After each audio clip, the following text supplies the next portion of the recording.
Jadi kenapa sih funneling ini penting? Kok harus kita pelajari, harus kita kenali sebelum kita bisa melakukan yang namanya marketing. Kalau kita Google di internet, funneling itu gambarnya kayak gini, kayak corong. Jadi besar di atas, sempit di bawah. Dalam beberapa model, sebetulnya funneling itu bentuknya macam-macam. Bahkan ada beberapa yang bentuknya nggak kayak funneling sama sekali. Ada yang bentuknya garis lurus, ada juga yang bentuknya mungkin dibikin lingkaran, atau beberapa yang mungkin rekan-rekan sering dengar itu soal AIDA. Nah, yang mana jadi yang namanya funneling itu? Sebetulnya semuanya sama saja. Nah, ini adalah salah satu contoh paling sederhana dari yang namanya penggambaran funneling, di mana ada proses dari orang itu cuman tahu, cuman masuk, cuman tanya-tanya, cuman coba-coba, dan ternyata akhirnya yang terakhir beli. Nah, ini proses funneling, tapi ingat kita di sini mau bahas bahwa sebenarnya tahapan ini berarti ada problem yang harus dibedakan di setiap fasenya.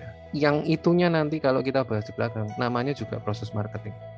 Berikutnya akan saya coba masukkan ke teori-teori yang memang mendukung Anda atau bisnis Anda untuk bisa jadi komplit.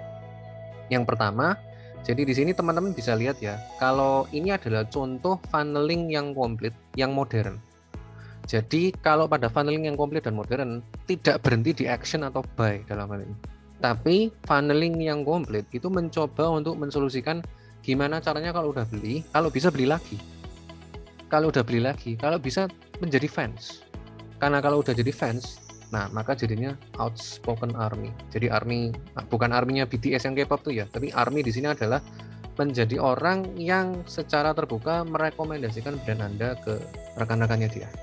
Nah, pada gambar kali ini itu saya mencoba memberitahukan konteksnya adalah ini adalah contoh marketing funneling yang dibagi berdasarkan platformingnya. Jadi platform apa yang paling cocok untuk dipakai pada fase apa? Saya perlu disclaim, contoh-contoh seperti ini bukanlah ilmu eksak. Jadi masih bisa diulik kembali sesuai dengan kebutuhan masing-masing rekan-rekan. Saya sebutkan di sini B2C model karena ini lebih ke arah funneling yang mencoba untuk menyelesaikan antara relasi Anda sebagai bisnis dengan calon pembeli Anda atau customer. Jadi di sini ada beberapa yang bisa kita sebut ya, bahwa satu, posisi awareness dan interest itu kebanyakan dibentuk pada satu nilai kreatif yang sama atau dalam satu marketing model yang sama. Jadi kalau misalkan kita ngomong iklan itu tidak berhenti di awareness. Awareness itu semudah kelihatan logonya sambil nyetir di jalan atau kelihatan ada gerainya, itu udah aware. Nah, kan tidak mungkin berhenti di aware, tapi kita harus memberikan sedikit intro. Jadi kayak, halo, saya Johan dari Tribeka. Aware, Tribeka itu ngapain aja sih? Itu interest. Nah, dalam hal ini, yang mau saya sebut, karena memang jadi satu dengan interest, maka tools paling kuat, yang paling cespleng langsung ke target market Anda itu adalah iklan.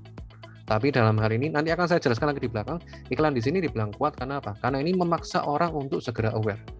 Nggak pakai kenalan dulu, nggak pakai subscribe atau follow dulu, tapi bisa muncul. Tapi ingat, fungsinya iklan tuh sebenarnya bisa dipakai sampai ke belakang. Social ads itu bisa dipakai sampai ke advokasi atau promotion. Tapi di sini maksud saya adalah itu bisa dimasukkan di tahap awal daripada Anda harus menyiapkan yang lain dulu. Nah, di sisi lain ada satu lagi yang menarik. E-commerce pada diagram ini itu disebut pada posisi purchase. E-commerce itu berarti bagi rekan-rekan yang sampai sekarang itu baru mencoba untuk membuat e-commerce-nya atau websitenya, maka Anda perlu tahu bahwa pada model ini, pada diagram ini, dan saya setuju, posisinya sudah agak dalam.